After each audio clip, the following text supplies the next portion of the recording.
Bonjour à tous, aujourd'hui nous allons analyser une lettre du rabbi. Une personne écrit au rabbi et lui dit une question simple. Je veux participer à la diffusion de Torah et Mitzvot. Dites-moi, rabbi, s'il vous plaît, exactement quoi faire. Donnez-moi une liste bien précise.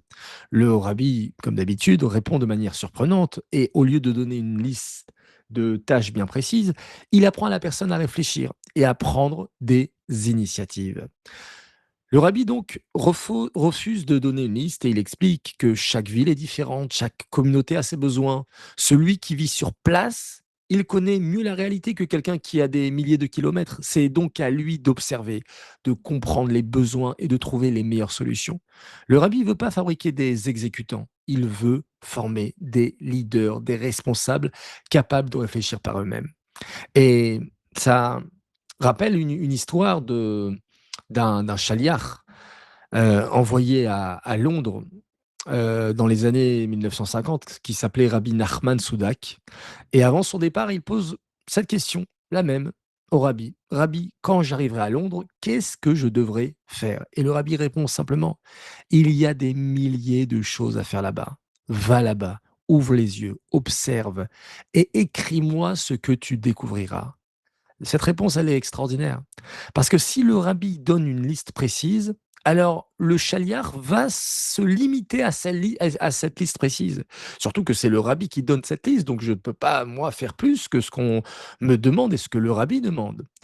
Donc le rabbi, à la place, lui donne quelque chose de beaucoup plus précieux, des yeux pour voir les besoins du monde.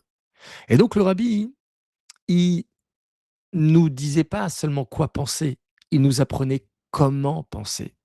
Et ça, dans le monde du Khinour, eh bien, un parent, un éducateur, un professeur, il doit chercher à développer les capacités des enfants et à leur faire observer, réfléchir, discerner, prendre des initiatives.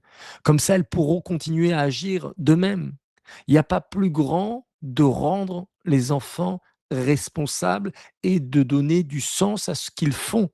Parce que si on arrive à donner du sens à ce qu'ils font, alors ils vont avoir le goût, ils vont avoir envie de le faire, ils vont en ressentir un besoin et il n'y a pas plus fort qu'un besoin. Parce que quand tu as besoin de quelque chose, quand tu sens que c'est ça, ça fait sens à ta vie, alors tu vas tout faire pour l'exécuter.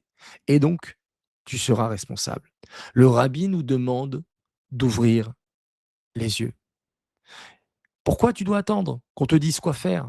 Toi, si tu vois un juif qui ne connaît pas une mitzvah, un juif qui ne sait pas comment prier, quelle page la Hamida, une personne qui parle pendant le schéma Israël, une personne qui ne connaît pas les halachot, alors tu vas précisément lui dire, lui expliquer.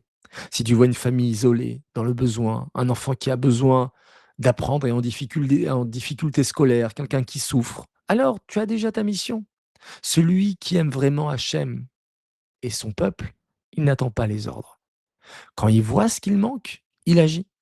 Le rabbi, il reprend une expression des Chachamim qui dit que être occupé dans la Torah et les mitzvot, c'est un homme, il doit être occupé. Le mot occupé ressemble au monde des affaires. Un commerçant, il ne va pas rester assis. Un businessman, il ne va pas rester assis que le temps passe, que les clients arrivent.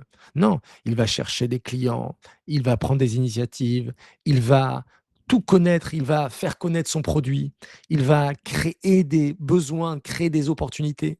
Et de cette manière, de cette même manière, celui qui veut rapprocher des Juifs de la Torah, il peut pas attendre que les occasions viennent à lui. Il doit aller à leur rencontre. Et ça, hein, c'est tout le nian des Mifsaïm. Tu vas pas attendre que quelqu'un il va monter à la synagogue ou il va taper à la porte pour dire écoute, j'ai pas mis les tefilines. Non, tu vas dans la rue. Tu t'affiches en tant que chaliar et tu vas demander aux autres est-ce que vous voulez mettre les tefilines? Tu vas créer un besoin.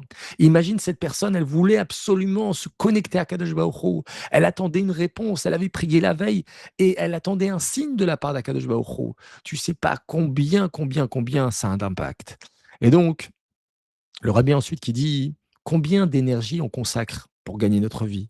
On cherche des nouvelles idées, des solutions, des contacts, des opportunités. On ne dort pas des nuits. De la même manière, tu dois tout faire pour t'investir dans ta mission spirituelle, celle de rapprocher un juif et encore un juif et encore un juif à la Torah et aux mitzvot. Voilà, bonne écoute et à demain, Bezrat Hashem.